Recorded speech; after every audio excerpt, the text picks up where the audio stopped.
Bienvenidos a La Ventana. Soy Rafael Tirado Rivera y este es mi podcast. Bienvenidos a este episodio especial del podcast La Ventana Puerto Rico. Nayib Bukele, El Salvador.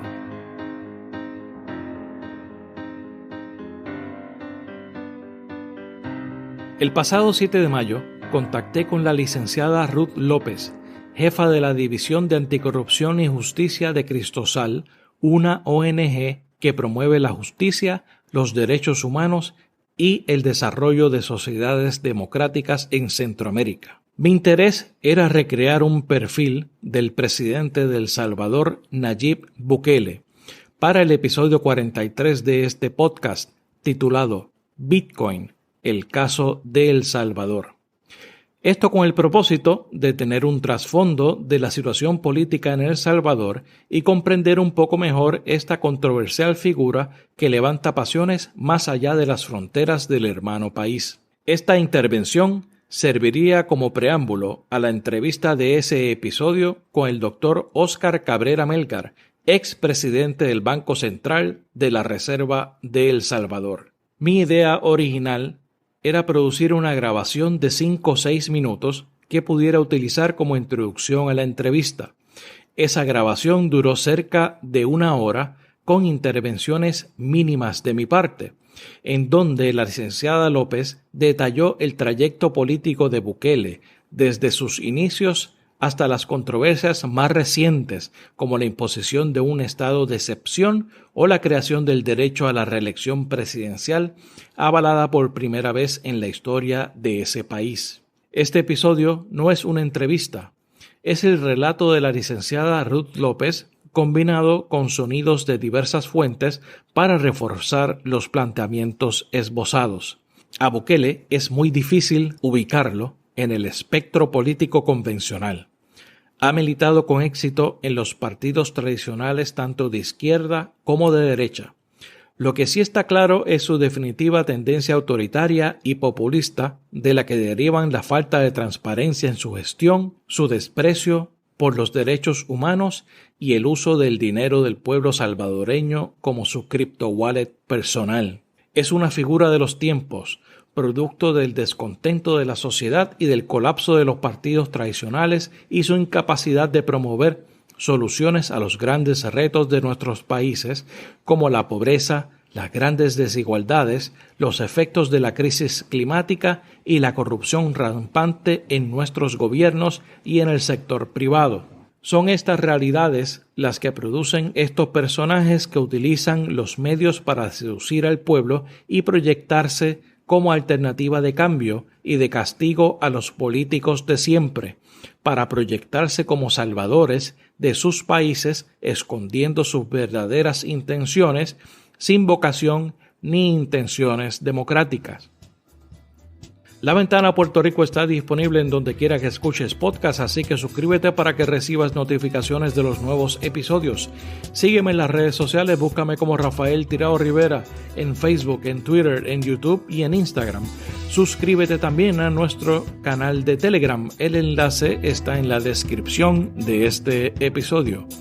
Ahora los dejo con el relato de la licenciada Ruth López de Cristosal, Nayib Bukele, El Salvador. Mi nombre es Ruth Eleonora López, soy la jefa de la Unidad de Anticorrupción y Justicia de Cristosal.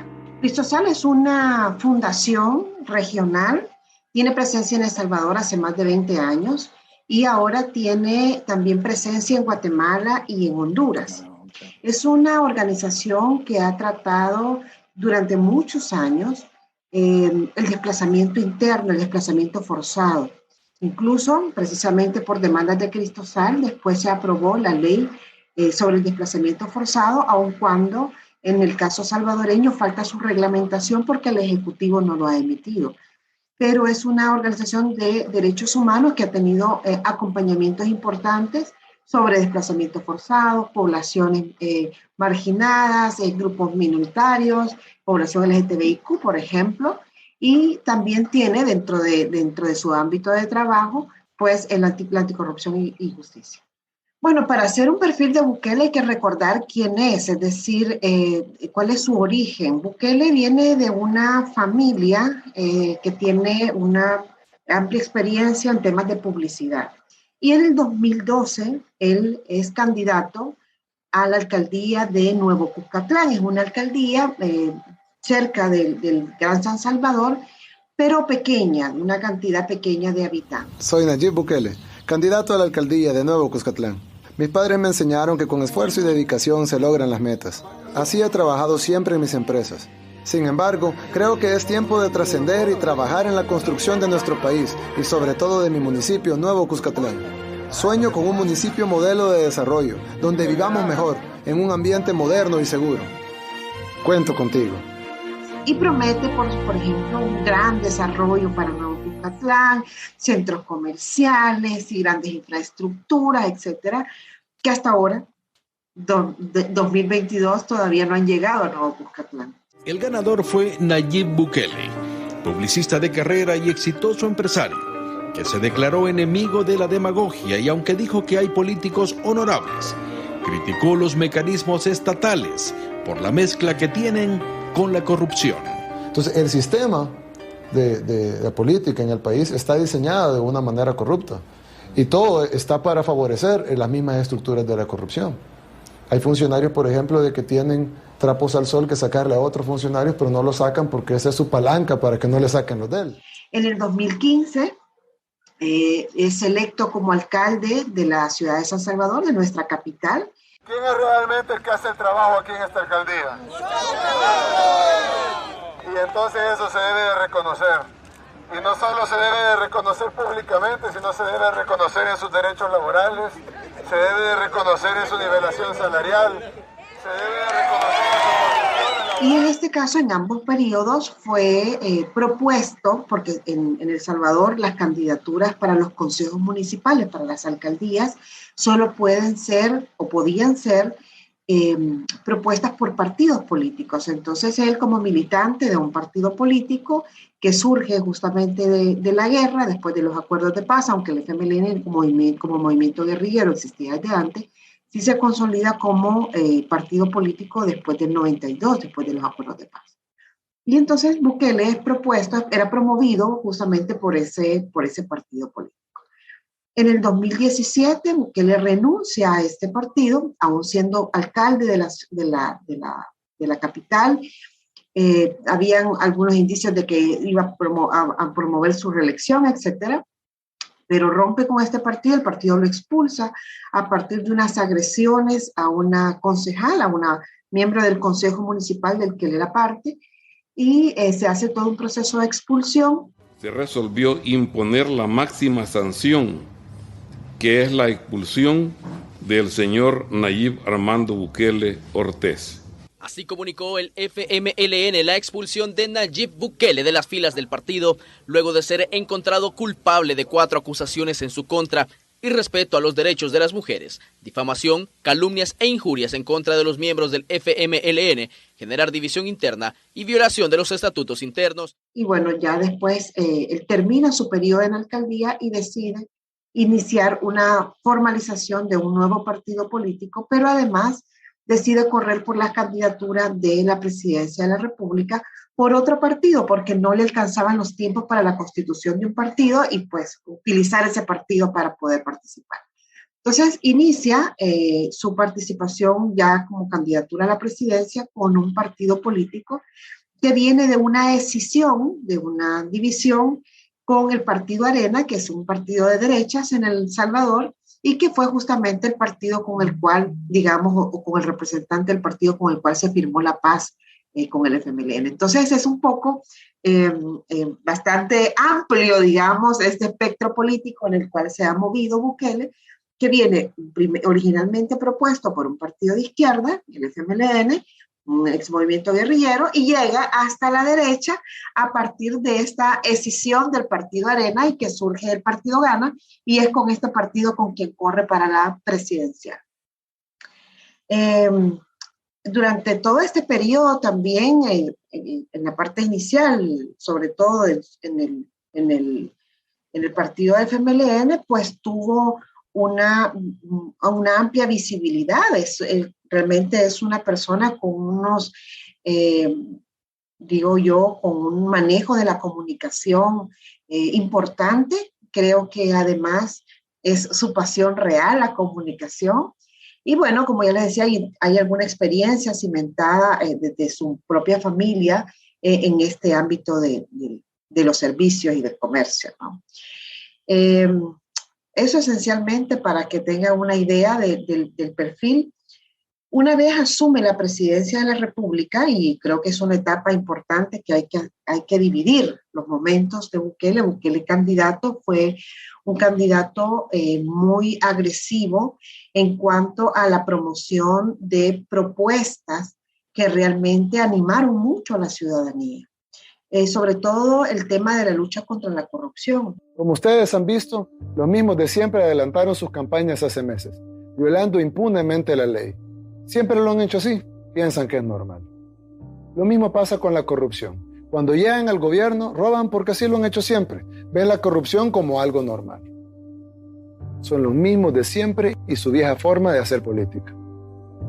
Ya estamos hartos. Nosotros tenemos un periodismo muy relevante, muy importante, un periodismo de investigación muy desarrollado, que durante los años de los últimos gobiernos fue particularmente expuso casos de corrupción.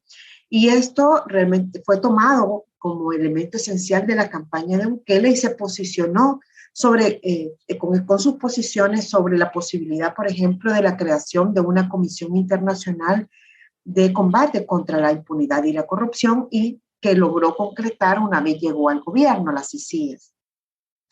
Pero además ese fue su eje de campaña, la corrupción, el agotamiento de los partidos, una crisis además de partidos en El Salvador, porque las personas perdieron la identificación con los partidos a partir de que los partidos no daban solución a sus problemas, no gestionaban de manera adecuada los requerimientos de la ciudadanía. Es así como una vez que él se instala en el gobierno, una de sus primeras medidas, por ejemplo, empiezan a hacer los despidos de familiares de funcionarios del gobierno anterior por Twitter. Esto fue muy, muy agresivo, fue muy conocido además por la comunidad internacional. Prensa Presidente Nayib Bukele. Esa es la cuenta de Twitter del nuevo mandatario salvadoreño. En esta cuenta, ante la sorpresa de todos, ordenó despedir a los hijos, a los nietos y hasta la nuera del expresidente Salvador Sánchez Serén, quienes ganaban jugosos sueldos en el gobierno, medida que los jóvenes ven con buenos ojos. Pues me parece una forma muy buena, porque se acerca mucho a las personas en estos tiempos. ¿Quién no tiene redes sociales? Además está dando a conocer todos los cambios que está haciendo desde ahora. Muchas personas aplaudían, incluso sin conocer cuál era la trayectoria previa, incluso de estos profesionales, muchos de ellos profesionales de alto nivel, que habían llegado a sus puestos de trabajo cuando sus padres o sus madres o sus tíos, sus abuelos aún no eran funcionarios públicos. Es decir, no había una relación causal entre la posición que tenía una persona y el puesto que después tuvo quizás más alto un familiar, ¿no? Pero se generó esta cacería de brujas porque fue realmente muy sin proceso, es decir, simplemente se daba la orden por Twitter y los ministros decían, sí, presidente, vamos a ejecutar. Así se despidieron a cientos de trabajadores y después se suprimieron secretarías de Estado donde se despidieron a cientos más de trabajadores. Hay miles de trabajadores despedidos del sector público. También bajo el discurso de que son plazas innecesarias, hay gente que no hace su trabajo, etcétera. Y realmente lo que ocurrió después es que esas mismas plazas, hoy hay más personas de gobierno trabajando en el gobierno que en el 2019 cuando entró Bukele. Digo esto para que tengan una idea, ¿no? Entonces es el sector que más ha crecido más el sector público que el sector privado en el empleo en el país. Pero además de eso, empezó también ya de manera muy pronta a exacerbar también el ánimo militar. Es decir, nosotros venimos de una guerra donde los acuerdos de paz establecieron un límite para las funciones de la Fuerza Armada y esto ha sido roto, en una medida bastante intensa por Bukele. No porque los anteriores presidentes no hubiesen utilizado a la Fuerza Armada de manera indebida en el uso, por ejemplo, de la seguridad ciudadana, cuando esto es un tema que le corresponde a la Policía Nacional Civil, que también es un cuerpo que nace de los acuerdos de paz. Pero sí, en este sentido, la Fuerza Armada ha venido a ocupar un espacio que antes no tenía, justamente por estos acuerdos de paz. Es un país que vivió una guerra, miles de desaparecidos, miles de muertos, y pues realmente eso fue uno de los logros de los acuerdos de paz. Son estas imágenes para la historia. Corresponden a la firma del acuerdo de paz entre la guerrilla del Frente Farabundo Martí para la Liberación Nacional y el gobierno salvadoreño. Punto final para una guerra civil que ha durado 12 largos años y que se ha llevado por delante la vida de más de 75.000 salvadoreños. Pero además, en ese mismo periodo, todavía estoy en el 2019, en ese mismo periodo logra que se instalen muy rápidamente las CICIES. Es decir, en septiembre del 2019, Bukele asume su gobierno el 1 de junio, y ya en septiembre estaba todo el proceso de instalación de las CICIES bajo esta dinámica de luchar contra la corrupción. Sin embargo, uno de los principales problemas que tuvo Bukele es que todavía en ese momento la Asamblea Legislativa, él no tenía diputados y no tenía una correlación favorable en la Asamblea Legislativa. Las elecciones de Asamblea Legislativa habían ocurrido en el 2018, es decir, él asume con una asamblea donde su partido no tenía representación, y la siguiente elección era hasta el 2021. Por tanto, le tocaba bregar todo ese periodo con una asamblea contraria, ¿no? La Asamblea Legislativa empieza a poner reparos sobre los préstamos porque una de las políticas de Bukele es el excesivo endeudamiento. El endeudamiento público en El Salvador ha crecido muchísimo y la Asamblea Legislativa en ese periodo, donde no tenía representantes, empieza a poner muchos límites y muchos reparos a esto, especialmente en préstamos sobre el tema de seguridad. Porque Bukele, desde que inicia con un plan control territorial, que es como se ha denominado el plan de seguridad de El Salvador. Este día vamos a hacer el lanzamiento de la fase 2 del plan control territorial. El plan control territorial es un plan de 7 fases. Por supuesto, no vamos a revelar la tercera o la cuarta fase hasta el momento que dentro de la estrategia toca revelar, lo que es en el momento que se empiece a implementar o que se requiere de su financiamiento. Ahorita vamos a iniciar la fase 2 del plan control territorial, el cual no elimina la continuidad de la fase 1. Es decir, la fase 1 va a continuar por varios años. Probablemente por todo nuestro quinquenio se va a mantener la fase 1. Ahora inicia la fase 2, la cual va a ir en paralelo con la fase 1. Dentro de 15 días aproximadamente iniciará la fase 3, la cual irá en paralelo con la fase 1 y 2. Probablemente la implementación termine en 1 año y medio, y luego previo a eso, inicia la fase 4.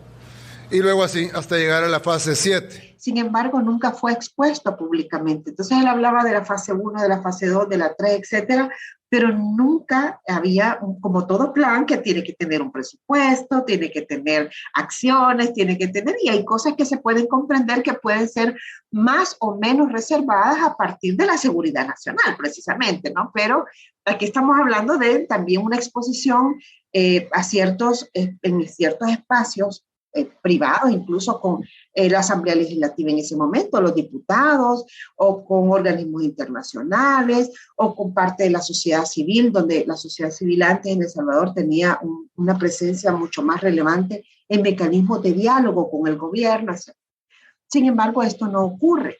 Y entonces solo pedía, ¿verdad?, los préstamos, etc. Esto genera una crisis. El 9 de febrero del 2020, acompañado por decenas de militares con armas de asalto y encomendándose a las presuntas enseñanzas de Dios, el presidente de El Salvador, Nayib Bukele, irrumpió este domingo en el Congreso amenazando a los diputados con llamar al pueblo a la insurrección si no es aprobado un polémico préstamo para financiar un plan de seguridad contra las pandillas. En una semana nos convocamos acá, lo vamos a volver a citar como Consejo de Ministros si no aprueban el Plan Control Territorial. Y si no, yo no me voy a poner entre el pueblo y el artículo 87 de la Constitución. Quedaré en sus manos aplicarlo, yo no me voy a poner en medio. Que son las fotos que han circulado alrededor del mundo cuando Bukele entra con los militares a la Asamblea Legislativa. De hecho, con Residente tuvo una entrevista vía remota y le justifica, ¿no? Le dice que realmente era para presionar al gobierno. ¿Por qué fue que metió a los militares al Parlamento? Es una forma de presión. Nosotros, en la Constitución nos permite convocar al Parlamento, nosotros como gobierno, convocarlos. Ellos no quisieron llegar y se quejaron de algo donde no estuvieron. Algunos diputados sí llegaron, pero fue una minoría. La gran mayoría ni siquiera llegó y solo se quejaron porque había presencia de militares, pero eso era evidente. Habían decenas de miles de personas en la calle, estaban todos los ministros, estaban los diputados, estaba su servidor. Y se quejaron por eso, por una imagen. Déjeme decirle que esto fue retomado incluso por una sentencia de la Sala de lo Constitucional de El Salvador, porque esa acción fue declarada inconstitucional posteriormente. Entonces, yo fui demandante en esa demanda. Yo presenté la inconstitucionalidad de la acción y fue declarado inconstitucional.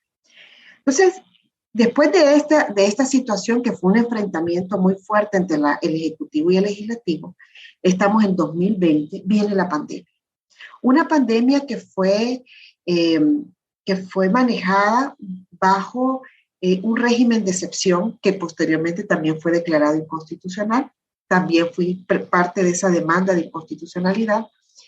Y fue declarado inconstitucional porque cuando se decreta el régimen, no había en El Salvador, y no hubo después, tampoco información veraz, ni había mucho manejo mediático sobre el control y mucho control de la comunicación por parte del gobierno sobre los casos. Entonces no se sustentó técnicamente ni por qué se suspendían derechos, porque un régimen de excepción implica suspensión de derechos. Y nosotros tuvimos casos. Estamos hablando no de uno, no de dos, estamos hablando de cientos y de miles de casos de personas que fueron detenidas de manera arbitraria y llevadas a centros de contención, que más que centros de contención eran centros de contagio. Hay múltiples imágenes sobre eso, sin distanciamiento social, es decir, era un montón de camas, no sé cómo se dice en Puerto Rico, pero aquí lo conocemos como camarotes, que son cama arriba, cama abajo, ¿verdad? Camas dobles. Sí, de litera. Literas, entonces eran llenos de espacios como galeras llenas de estos tipos de camas, donde se le detenía a las personas. Algunos fueron incluso llevados a Bartolinas, es decir, a estaciones de la policía, detenidos simplemente por no tener un documento que le avalara o le permitiera salir ese día. Entonces, ese tipo de vulneraciones y detenciones se producían especialmente por la Policía Nacional Civil y por el Ejército. Se establecieron cercos sanitarios indiscriminados sin hacer estudios de geolocalización, georreferenciación, lo que se hace o lo que debiera ocurrir en cualquier país con un análisis de data, etcétera, ¿no? También se tomaron medidas casi todas las medidas fueron tomadas, o todas, sin un sustento técnico, sin el acompañamiento del colegio médico, sin el acompañamiento de los infectólogos del país. Es decir, eran medidas totalmente discrecionales. Mientras todo esto ocurría, también se le dio al gobierno la posibilidad de comprar sin mayores controles. El que toque un centavo yo mismo lo voy a meter preso. Esta advertencia que le hizo el presidente Nayib Bukele a su gabinete en cadena nacional no ha sido cumplida, según el director ejecutivo de Acción Ciudadana, Eduardo Escobar. Bueno, lo primero que uno puede ver es falta de compromiso, pero de un compromiso real de parte del gobierno, del presidente de la República, de cumplir con lo que dijo en la campaña electoral, referente a que no se iba a tocar ni un solo 5 del Estado, y que quien lo hiciera iba a pagar, iba a ser responsable de eso. Y obviamente esto significa que ese eslogan de devuelvan lo robado, pues precisamente solo era una forma de engañar a la ciudadanía para que lo apoyara electoralmente. Con la aprobación de una ley propuesta por el Ejecutivo, la alianza oficialista en la Asamblea Legislativa otorgó inmunidad a los funcionarios, empleados del sector salud y proveedores que hayan participado en los procesos de compra de medicamentos e insumos médicos durante la emergencia por COVID-19. Es decir, que con la nueva regulación, estas figuras quedarán libres de cualquier responsabilidad penal, civil y administrativa, derivada de consecuencias por la mala calidad de los productos o por procesos de compras irregulares. Y esto generó que las ICIES empezara a conocer de las ICIES, la Comisión contra la Impunidad y la Corrupción que se instaló en El Salvador con OEA, empezar a conocer casos de corrupción del gobierno. El gobierno lo que hizo fue tratar entonces, y empezó un proceso de desmantelamiento del sistema de control del país. Esto es parte del equilibrio de poderes, ¿no? Y de evitar que las instituciones públicas ejercieran un control sobre su actividad. Por eso es que coopta el Instituto de Acceso a la Información, porque además empieza a reservarse la información de las compras que se estaban ejecutando en el país, ¿no? A partir de esta flexibilización de requisitos, flexibilización de procesos, etcétera, y se reservan los procesos de compra. La ciudadanía ya no tiene acceso a un seguimiento de una página de acceso a la información, de transparencia, para poder evidenciar cuáles han sido los criterios de selección de compra. Empieza a revelarse por los medios de comunicación la información de compras de mascarillas sin calidad, compras de botas a empresas que no tienen como finalidad social, por ejemplo, la venta de insumos médicos, o compra a familiares, a empresas de familiares de funcionarios. Eso se dio mucho durante la pandemia. Y claro, todo esto en medio de un proceso que ya había empezado, el proceso electoral del 2021. Resulta que durante toda esta etapa, estamos en medio de campaña, están haciéndose las revelaciones, está también produciéndose los conflictos con la Asamblea Legislativa, que todavía no le es afín, ¿no? Es una Asamblea Legislativa con una mayoría de otros partidos donde él no tiene representación. Y bueno, llegan las elecciones del 2021, el presidente logra una amplia mayoría hacia su partido, de 84 diputados, el partido Nuevas Ideas obtuvo 55, es decir, la mayoría simple y la mayoría calificada, la primera mayoría calificada, con sus aliados, porque también hay partidos aliados, logra los 56 y los 63 votos, que son los 2/3 y las 3/4 partes de la Asamblea Legislativa, que son lo que le permite obtener mayorías calificadas y supercalificadas para tomar decisiones como la que vivimos en estos momentos, que es un régimen de excepción con garantías suspendidas. Dicho esto, el 1 de mayo asume la Asamblea Legislativa, la nueva Asamblea Legislativa, estamos hablando del 2021, asume la nueva Asamblea Legislativa, ya una Asamblea Legislativa donde el presidente tiene un acompañamiento importante por parte de legisladores, y ocurre que el primer acto de esa Asamblea Legislativa, que tuvo una amplia trascendencia nacional e internacional, el mismo día, el 1 de mayo, destituyen al fiscal general y destituyen a la Corte, a la Sala de lo Constitucional de la Corte Suprema de Justicia. La destitución en El Salvador de los 5 jueces de la Sala Constitucional de la Corte Suprema tomó apenas 1 hora, pero sus consecuencias encendieron las alertas dentro y fuera del país entre quienes ven esta medida como un intento del presidente Nayib Bukele de acaparar más poder. Pues la Asamblea votó por mayoría la destitución de funcionarios de la justicia con los que Bukele había tenido públicos enfrentamientos sobre algunas medidas que intentó adoptar durante la pandemia. Así, el flamante Congreso salvadoreño destituyó a los 5 5 jueces y 4 suplentes de la Sala Constitucional, la más alta instancia de la justicia en El Salvador. La Asamblea también aprobó la destitución del fiscal general Raúl Melara por los cuestionamientos a su independencia e imparcialidad debido a sus supuestos vínculos con el partido opositor Arena. Melara investigaba casos de corrupción en varios ministerios del gobierno de Bukele y un supuesto acuerdo del presidente con la Mara Salvatrucha. Y esto es porque ya se habían presentado los casos por las CICIES al fiscal general, ya habían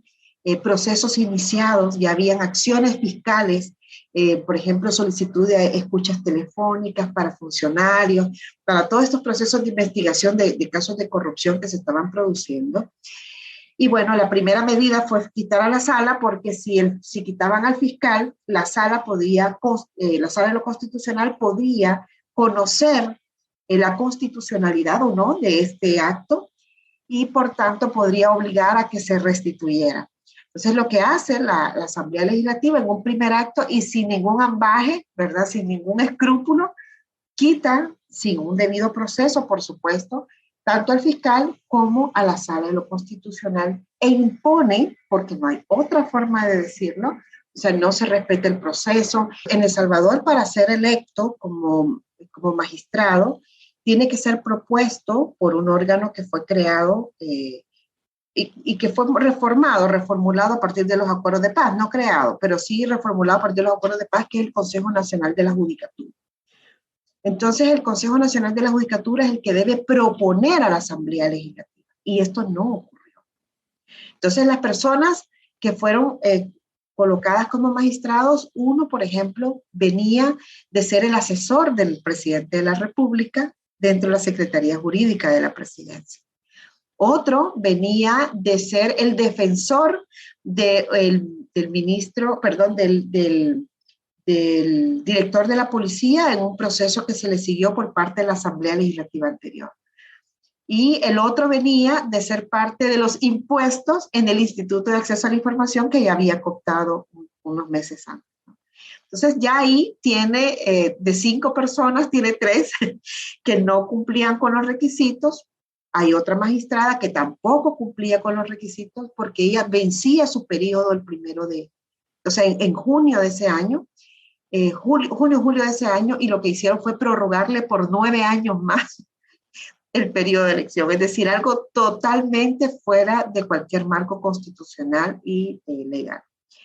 Y el otro era un magistrado que ya era magistrado del ámbito de la Sala de lo Penal, y lo que hacen es ponerlo de la Sala de lo Penal en la Sala de lo Constitucional. Digo esto para que se comprenda un poco de cómo se ha ido cooptando la institucionalidad, y por supuesto también ese mismo día se eligió un nuevo fiscal que había sido parte también de los defensores, como ya les decía, del director de la policía y también del ministro de la Defensa, que habían sido interpelados por la Asamblea. Entonces, estos son procesos que uno tiene que conocer para lograr advertir cómo la institucionalidad de control, para argumentar esa afirmación que hacía que la institucionalidad de control vino siendo cooptada, ¿verdad? Vino siendo totalmente desmantelada. Y ya con una Sala de lo Constitucional impuesta, con un fiscal impuesto, donde además el resto de instituciones se quedó como mirando, si los quitan a ellos, ¿cómo no me van a quitar a mí? Con una debilidad institucional histórica también, que hay que decirlo y reconocerlo, porque con una fortaleza institucional estas cosas no hubiesen pasado, pero había mucha debilidad institucional a partir de prácticas corruptas de tiempos también anteriores, que es colocar a personas incondicionales, el clientelismo político, etcétera, ¿no? Pues entonces así empezó a avanzar esta nueva Asamblea Legislativa, y una de las medidas que ocurre un mes después es que el presidente de la República, en una conferencia en Miami, anuncia que El Salvador iba a tener como moneda de curso legal el Bitcoin. En una decisión que el presidente de El Salvador, Nayib Bukele, califica como histórica, la Asamblea Legislativa aprobó este miércoles la ley que convierte al Bitcoin en una moneda de uso legal en el país, al igual que el dólar. La denominada Ley Bitcoin establece que todo agente económico deberá aceptar la criptomoneda como forma de pago cuando así le sea ofrecido por quien adquiere un buen servicio. Con esta medida, El Salvador será el primer país del mundo en adoptar el Bitcoin. Por su parte, la oposición planteó, horas antes de que la norma fuera aprobada, la necesidad de estudiarla bien. Esa medida fue muy controversial en El Salvador, es decir, hubo mucho rechazo en su momento, porque además esa medida se anuncia un fin de semana, pero estamos hablando que 3 días después se lleva la iniciativa al legislativo por parte de la ministra de Economía y en 5 horas fue aprobada. O sea, y esto es un tema de mucha trascendencia porque, hacer de una moneda de curso legal implica que usted puede pagar salarios, implica que toda la deuda, implica que todo crédito, que todo usted puede moverla a través de esa moneda. Y por supuesto esto empezó a traer alguna inconformidad, alguna diferencia de alguna parte de la población con el gobierno. Y resulta que además el gobierno se comportó de una manera muy ambigua. Es decir, un funcionario, y lo pueden verificar, un funcionario decía, no vamos a obligar el salario, porque la gente tenía mucho miedo con el tema del salario, porque pues sí, hoy tiene un valor en la mañana y en la noche tiene otro. O sea, no es lo mismo cuando usted tiene una cripto para invertir, donde usted tiene todo el tiempo del mundo y usted se planifica y dice, yo quiero hacer esta inversión. Y ya había Bitcoin en El Salvador. Es decir, una cosa es tener Bitcoin, una cosa es el manejo de Bitcoin y la libertad individual de cada uno de los sujetos, que es uno de los principios precisamente de la criptomoneda, y otra cosa es hacer de la criptomoneda una moneda de curso legal. Entonces, con el tema de los salarios, aquí la mayoría, el 70% de la población salvadoreña no vive del empleo formal, vive del empleo informal. Solo el 30% de la población económicamente activa tiene un empleo formal. Entonces, y recibe un salario, por eso, ¿no? Son un salario regular, con prestaciones sociales, etcétera. Los demás no lo tienen. Entonces, cuando usted dice, bueno, va a recibir, está obligado a recibir Bitcoin, y si con las variaciones, y quien conoce el manejo de la criptomoneda, con esa amplia variación que tiene de valor, usted puede tener hoy, en la mañana, $10 y en la noche puede tener 9.50 o puede tener 9. La volatilidad. La volatilidad. Y el problema es que en El Salvador el nivel de pobreza es muy alto. Y por tanto, ese dólar de diferencia representa la comida del día de su familia. Entonces, toda esta situación trajo algunos señalamientos para el gobierno y por tanto, claro, los funcionarios, no había cómo, ¿verdad? Además de que nuevamente se concentró la comunicación gubernamental, que es una de las características, la centralización de la comunicación. Aquí un funcionario no habla si Casa Presidencial no lo autoriza. Y empezaron a haber algunas contradicciones, ¿no? Porque eran tantas las preguntas que había de la ciudadanía, etc. A finales de agosto se aprueba un fideicomiso para el Bitcoin. Es decir, había que empezar a comprar Bitcoin porque la ley entraba en vigencia, tuvo 90 días para entrar en vigencia y la vigencia empezaba el día 7 de septiembre. Entonces, en agosto se aprueba el Fidebitcoin, que es un fideicomiso, desde el cual se supone se iba a comprar el Bitcoin, la compra internacional, ¿verdad? La compra por parte del gobierno. Pero además se le iban a dar $30 a cada persona, o el equivalente a $30 a cada persona para que pudiera utilizar la plataforma, descargar la aplicación y empezar, ¿verdad? Era educación financiera, decía, ¿no? Educación financiera, motivación, como si fuera un producto comercial, ¿no? Es decir, un enganche, ¿no? Para eso en el ámbito publicitario y comercial es muy común. El mandatario salvadoreño explicó en cadena nacional que desde septiembre las personas podrán descargar en sus celulares la wallet Chivo creada por el gobierno. Con esta billetera virtual se podrán hacer pagos de bienes y servicios con bitcoins y también con dólares. De los impuestos que pagan los salvadoreños, el gobierno regalará $30 en bitcoin a quienes descarguen la aplicación. Al abrir el app recibirá $30 equivalentes en bitcoin. Normalmente cuando recibe dinero puede escoger si quiere bitcoins o no, pero esos $30 son para promover el uso del bitcoin y para promover el uso del app. Sin embargo, estos son recursos públicos porque el fidebitcoin es como los impuestos y préstamos que vamos a pagar los salvadoreños con impuestos, ¿no? Y además se empiezan a construir cabinas y empiezan a llegar cajeros y etcétera, y todo era... O sea, ¿de dónde se está sacando o de dónde se está comprando esto, ¿no? ¿Y qué proceso se está siguiendo para decir, yo quiero que la constructora tal me haga esta cabina, yo quiero que tal me provea el servicio de cajeros, etcétera? ¿Cuáles son los procesos regulares de compra que deben haber en una situación como esta? ¿Y por qué no se realizan? Entonces, Cristosal, el día 10 de septiembre presentamos una denuncia a la Corte de Cuentas de la República, que es nuestra Contraloría, para que iniciara una investigación, una auditoría del proceso, es decir, de dónde está saliendo el dinero, pero además cuáles son los criterios para comprar un Bitcoin ahora, cuáles son los criterios para venderlo más tarde y para volver a comprar otro, etcétera, ¿no? ¿Cuál es el marco de regulación de todo esto? Especialmente porque, como refiero, aquí no estamos hablando de fondos privados, estamos hablando de fondos públicos. Adicionalmente a esto, ya a finales del mismo mes de septiembre, la última semana, empezaron en redes sociales a haber muchísimas quejas. En primer lugar, porque la plataforma no servía, porque se caía, porque no se mantenía. O sea, era un desastre la aplicación.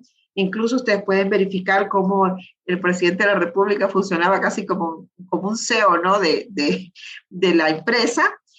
Y resulta que también empezaron a haber muchas denuncias de la ciudadanía que cuando querían descargar la aplicación y registrarse para cobrar los $30, pues ya no existía, o sea, alguien se había registrado con su identidad. Ya existen casos de denuncias por suplantación de identidad en el servicio brindado por Chivo Wallet, los cuales han sido redirigidos hacia la Fiscalía como principal responsable de realizar este tipo de investigaciones, según detalló Ricardo Salazar, presidente de la Defensoría del Consumidor, quien especificó que el tema de suplantación de identidad es una jurisdicción del Ministerio Público. A través de redes sociales, usuarios, entre ellos Humberto Sainz, presidente de Acción Ciudadana, han denunciado usurpación de información personal con la aplicación Chivo Wallet. La principal preocupación, según Sainz, es que dichas acciones son constitutivas de delitos. Entonces, eso es un hurto de identidad que está previsto, está regulado en el Código Penal.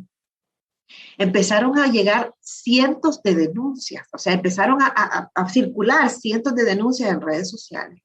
Y Cristosal nuevamente, abrimos una plataforma de denuncias, las personas empezaron a presentar sus denuncias, superamos las 1,200 denuncias.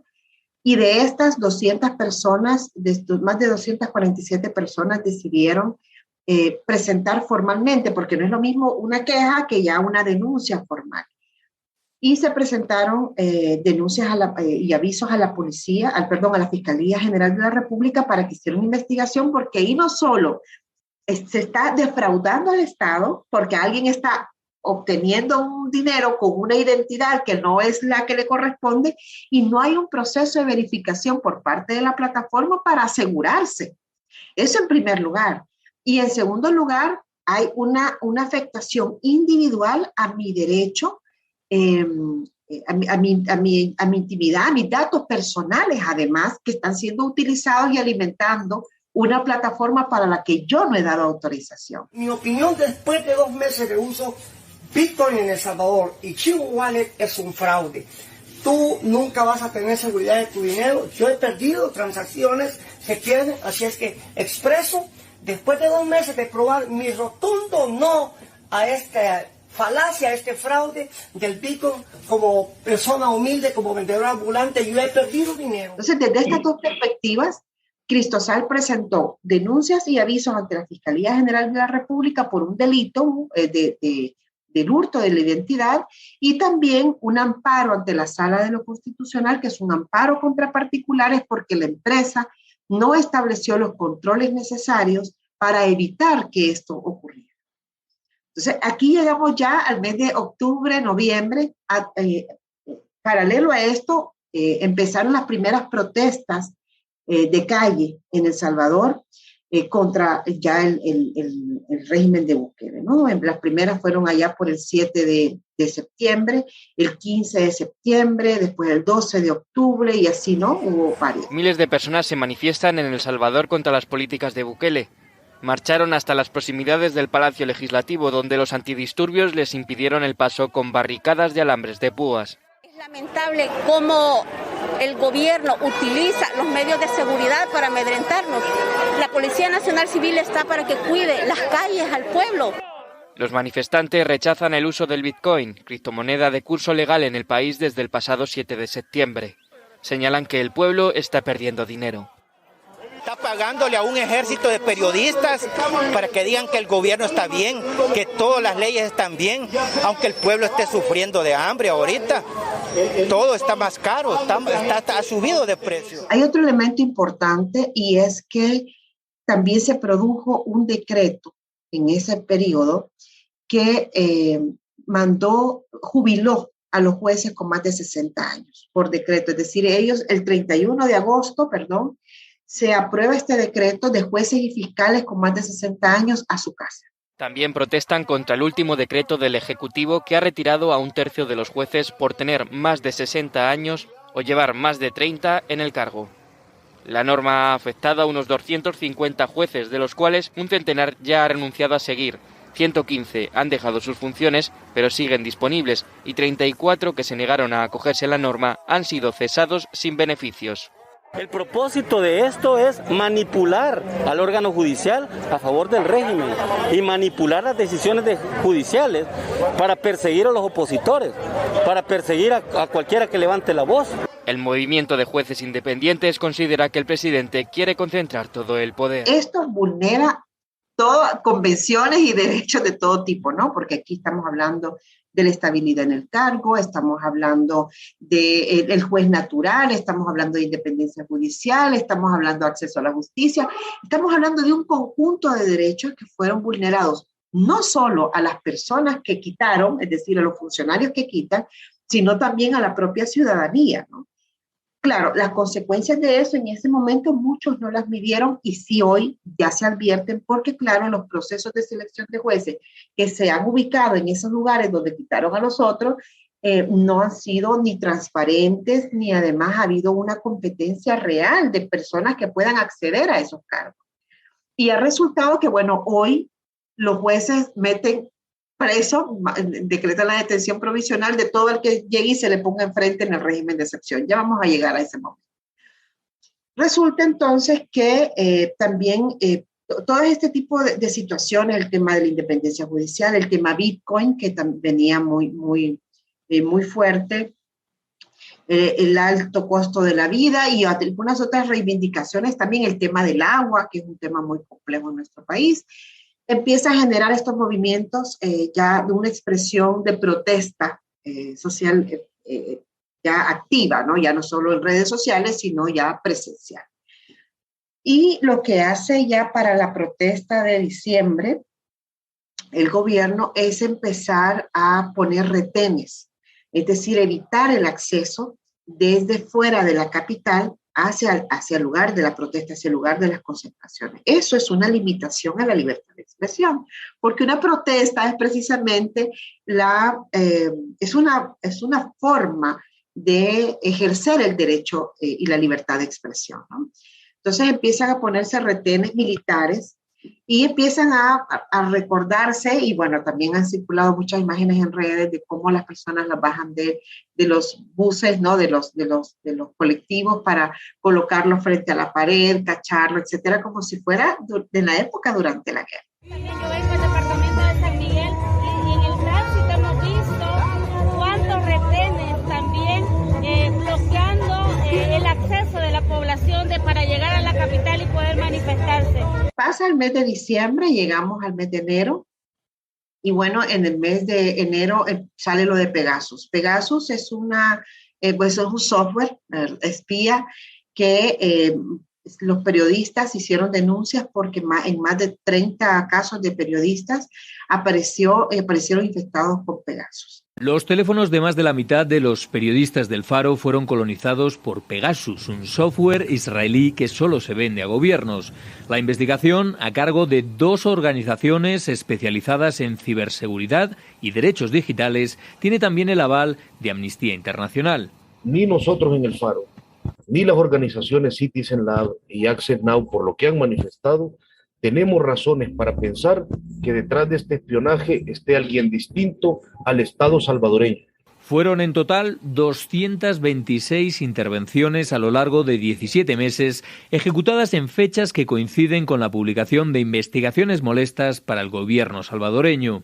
Las negociaciones del gobierno con las pandillas, que además firmé, los casos de corrupción, donde por ejemplo demostramos que el director de cárceles vendió más de 42,000 sacos de alimentos que venían destinados a paliar la pandemia. El software Pegasus no solo interviene llamadas, sino que puede extraer toda la información del teléfono. Yo estoy convencido de que van a ocupar esta información para hacernos daño. Con todos los poderes del Estado bajo su control y una gran popularidad, Bukele parece profundizar en una deriva autoritaria que empieza a alarmar a gobiernos extranjeros y organismos internacionales. Sale la investigación, pero además estaban también miembros de ONGs, etcétera, y personas activas, tanto en el ámbito económico como cívico,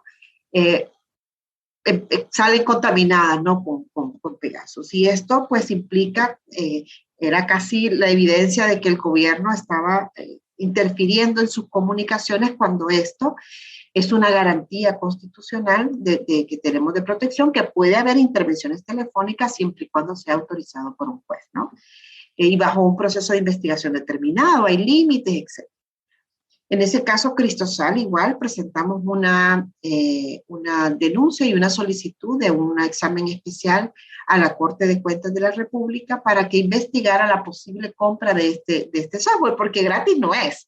Es decir, si se compró o no se compró, ¿no? Y además no es un software que cualquiera puede acceder a esto, sino que tiene limitaciones únicamente para estados, etcétera.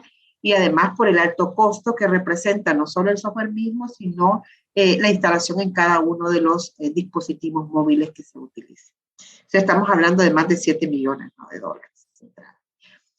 Entonces, todo esto ha venido hasta que, aparejado todo este movimiento cívico, estamos también en un momento en el que el plan control territorial, aquel para que el presidente de la República empezó a pedir fondos allá por el 2020 y que generó la primera crisis con la Asamblea Legislativa, pues parecía ser un éxito, ¿no? Porque se reportaban menos homicidios. Sin embargo, hay un fenómeno en El Salvador que también vino siendo señalado y fue el aumento de las desapariciones.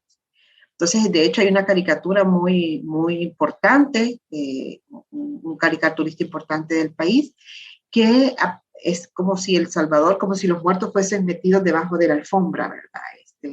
Y es una sensación que se tenía, las mujeres, los grupos feministas se expresaron muy fuerte durante todas esas marchas, justamente porque además no hay un abordaje de las autoridades serio, no hay un abordaje serio del tema de los desaparecidos. Entonces se tiende a banalizar una desaparición a partir de decir, apareció señorita con quien se había ido, ¿no? Entonces eso no significa que todos los casos pues tengan la misma situación, y además la forma en la que se expone realmente trata de relativizar y de minimizar la grave situación de desaparecido. Además de todo eso, empezaron a encontrarse fosas clandestinas con muchísimos cuerpos. Tenemos casos como el de Chalchuapa, los pueden revisar, como el caso de Nuevo Cuscatlán, donde hay fosas clandestinas. Esta es la finca suiza, ubicada en Nuevo Cuscatlán, al sur de San Salvador. No pueden ingresar, es una orden superior, ¿no? La seguridad se reforzó en el lugar luego que las autoridades informaran hace unos días que han encontrado al menos 26 cuerpos sin vida, enterrados en fosas comunes, todos víctimas de la Mara Salvatrucha. Y es que este pueblo ha sido conocido como uno de los más seguros de todo el país, y ahora alberga el cementerio clandestino más grande de El Salvador. Aún falta por identificar a otras 23 víctimas, lo que según esta promotora de derechos humanos es un duro golpe para las autoridades de seguridad. El Salvador es una inmensa fosa común donde las pandillas durante muchos años han ido a depositar a las personas que han asesinado. Sin embargo, el Plan Control Territorial parecía ser así como la principal bandera de gobierno. Si uno se lo imagina, ¿verdad? En una película, en una escena de una película, podría pensar en el presidente de la República con una bandera en la mano, ondeando, que dice Plan Control Territorial. Eso significaba el Plan Control Territorial para la comunicación gubernamental. Sin embargo, del 24, 25, el 25, 26 y 27 de marzo hubo un incremento de homicidios muy fuerte. Llegamos a 87 homicidios en 3 días. Y el presidente de la República toma la decisión de enviar al legislativo, un legislativo que no tiene contrapeso, ya vimos que no ejerce su función de control, etcétera, de enviar al legislativo una iniciativa para aprobar un régimen de excepción. El Congreso de El Salvador decreta el régimen de excepción y suspende derechos constitucionales en el país ante la explosión de violencia pandillera que ha dejado 76 asesinatos en solo 2 días. Queda aprobado el proyecto de decreto que contienen régimen de excepción. De esta manera quedan suspendidos en El Salvador durante 30 días derechos constitucionales como la libertad de asociación, el derecho de defensa o la inviolabilidad de la correspondencia y las telecomunicaciones. Además, el plazo de detención administrativa pasa de 72 horas a 15 días. Se aprueba el régimen de excepción el 27 de marzo por 30 días. Ya fue prorrogado por 30 días más. Vamos a irnos así hasta el 27 de mayo. Por supuesto, los asesinatos hoy ya no son contabilizados aquellas personas que pertenecen a maras y pandillas. Por ejemplo, el presidente reporta, hay 0 homicidios, murieron 2 pandilleros. Es decir, está descargando de los muertos, de los fallecidos en un día por situaciones de violencia a los 2 pandilleros, ¿no? Durante este régimen de excepción, desde el primer momento empezaron a reportarse detenciones arbitrarias. O sea, personas sin el debido proceso eran capturadas y llevadas a Bartolinas. Hay relatos dramáticos donde personas desde una colonia, de una comunidad, nos llevamos a todos los hombres con más de 18, como si fuera un reclutamiento, de 18 a 30 años, nos los llevamos y todos los ponían hincados, les tomaban fotografías y decían que eran pandilleros. Mi proceso de detención dio inicio el lunes 18 de abril. Yo me dirigía de casa a comprar tortillas. Venía una patrulla de los agentes policiales de este país y me detuvieron. Estando dentro de la delegación, los señores agentes me llevaron el acta policial en la cual se me acusaba injustamente de agrupaciones ilícitas, cuando yo jamás he pertenecido a ninguna pandilla, jamás he colaborado con ellas. Fuimos trasladados hacia el penal de Mariona.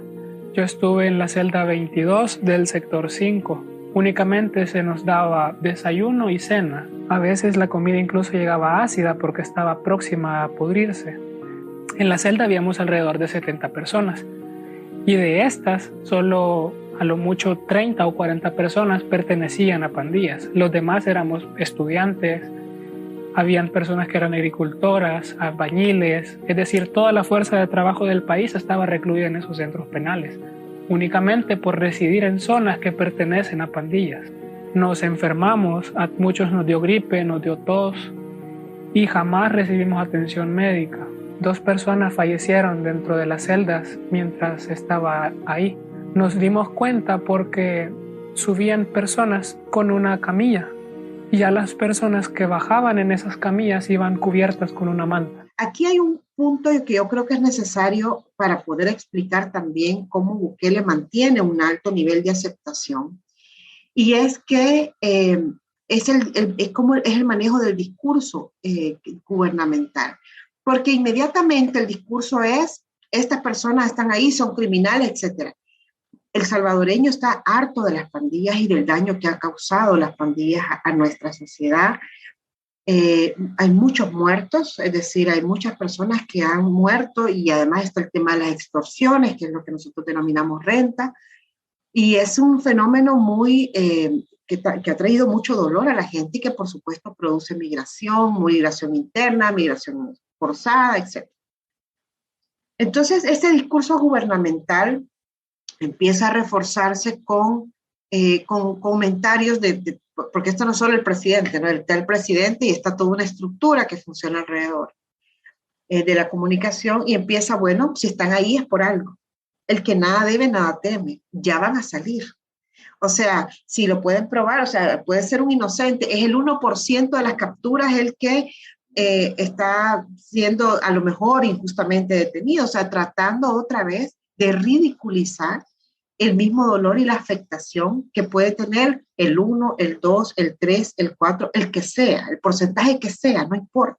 El régimen de excepción no solo es la repetición de políticas fallidas, sino que también refleja el fracaso del plan de control territorial, una iniciativa opaca, sin rendición de cuentas y sin la participación ciudadana efectiva a través de la sociedad civil organizada. En este contexto, Amnistía Internacional ha desplegado un equipo de respuesta de crisis al país que ha realizado una investigación durante las últimas semanas. Este tipo de equipos solo los desplegamos cuando la organización considera que se pueden estar llevando a cabo violaciones generalizadas o sistemáticas que pudieran configurar en responsabilidad criminal internacional. La situación en el país es crítica. En poco más de 2 meses son ya, de acuerdo con las propias cifras oficiales, 36,000 personas, entre ellas menores de 18 años, que han sido detenidas, en su mayoría de forma arbitraria, de una tasa de 609 personas presas por cada 100,000 habitantes. Hoy se tiene una tasa de 1,164 personas por 100,000 habitantes, superando la tasa de 639 de los Estados Unidos, lo que significa que el 1.7% de la población mayor de 18 años está tras las rejas. Pero además esto se produce en colonias, en comunidades de mucha pobreza. Entonces hay una criminalización adicional de la pobreza. O sea, esto es un fenómeno muy, muy difícil que estamos viviendo en estos momentos. Y todo el que diga algo como el que estoy diciendo es porque estoy defendiendo pandilleros. Entonces, este discurso, y aquí es donde va este análisis del discurso que quiero comentar, muy, muy polarizado, realmente hace, y con el daño por el otro lado que las pandillas han causado al país, hace que la gente no tenga la menor duda de que ese que está arrodillado porque más necesitan creerlo. Porque no creerlo representa que ellos mismos podrían ser vulnerados en sus derechos. Y claro, todos nos resistimos a eso, ¿no? A que en quien hemos confiado, en quien hemos creído, pues resulte ser nuestro propio agresor. Socialmente es muy fuerte. Entonces, durante el régimen de excepción hemos visto ya personas creo que ya van 6 personas que han fallecido en centros penales, es decir, bajo la guarda del Estado, por violencia interna, otros porque no recibieron atención médica oportuna, etcétera. Y esto es una responsabilidad estatal. A la par de esto, y en medio de todo esto, justamente cuando se iba a aprobar el régimen de excepción, antes de que se aprobara, esa semana antes, iban a salir los bonos Volcán, los bonos Bitcoin, y nunca salieron. Dado que los canales de financiamiento tradicionales a través de la emisión de bonos internacionales no es posible, el gobierno de El Salvador optó emitir un bono en los sistemas criptos, que sería en Bitcoin por 1,000 millones. 500 millones lo va a utilizar, sostiene, para el desarrollo de una ciudad Bitcoin en la zona oriental de El Salvador y otros 500 millones para seguir especulando y comprando Bitcoin. La cuestión es que es probable esta emisión de bonos se ha detenido. La información a la que hemos tenido acceso es que no se ha sucedido esta emisión de Bitcoin. Y El Salvador tiene en enero del próximo año, se vence un eurobono por 800 millones y sus necesidades de financiamiento son muy elevadas para el caso de la economía salvadoreña. Esto ha dado como consecuencia que los inversionistas internacionales no confíen en el éxito de esta emisión del bono Bitcoin. Entonces hay una gran presunción, además, por las propias informaciones internacionales. La Global Magnitsky ha señalado que hay funcionarios de gobierno de El Salvador vinculados a pandillas que han tenido pactos para temas electorales, que han tenido pactos para ofrecer beneficios. Entonces, en medio de lo que hubo un pacto, este incremento de homicidios que he narrado, que no se sabe si es simplemente porque se rompió el pacto o porque es parte también del pacto, en medio de una crisis económica que tenemos en el país, en medio de que no salen los dichosos bonos, en medio de que el FMI no otorga el préstamo que El Salvador necesita, un presupuesto desfinanciado, etcétera, pues entonces tenemos este momento en el que nos encontramos a un año de la Asamblea Legislativa, casi al cumplir 3 años del gobierno de Bukele, en el que probablemente nos enfrentemos en un nuevo proceso electoral en el 2024 con una reelección. En El Salvador la reelección inmediata estaba prohibida. Bueno, está prohibida por la Constitución. Hay más de 7 artículos de la Constitución que establece que la reelección inmediata no es posible. Son más de 180 años de historia constitucional bajo este principio. Sin embargo, la Sala de lo Constitucional impuesta ha avalado la reelección inmediata. Tal como ocurrió en Nicaragua, tal como ocurrió en Venezuela, es un patrón de comportamiento de los regímenes autoritarios. Y este es El Salvador del 2021.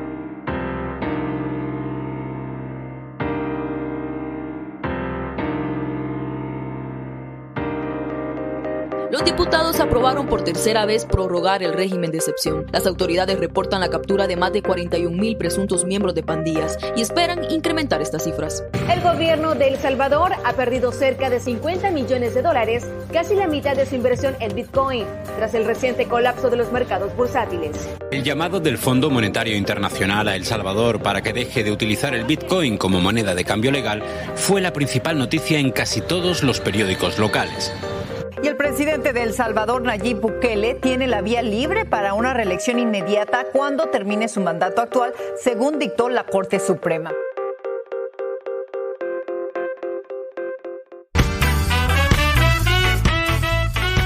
Gracias por escuchar este episodio de La Ventana. Sígueme en las redes sociales, búscame como Rafael Tirado Rivera en Facebook, en Twitter, en Instagram. La Ventana es una producción de Change Lab Media para Rafael Tirado Rivera. Hasta la próxima.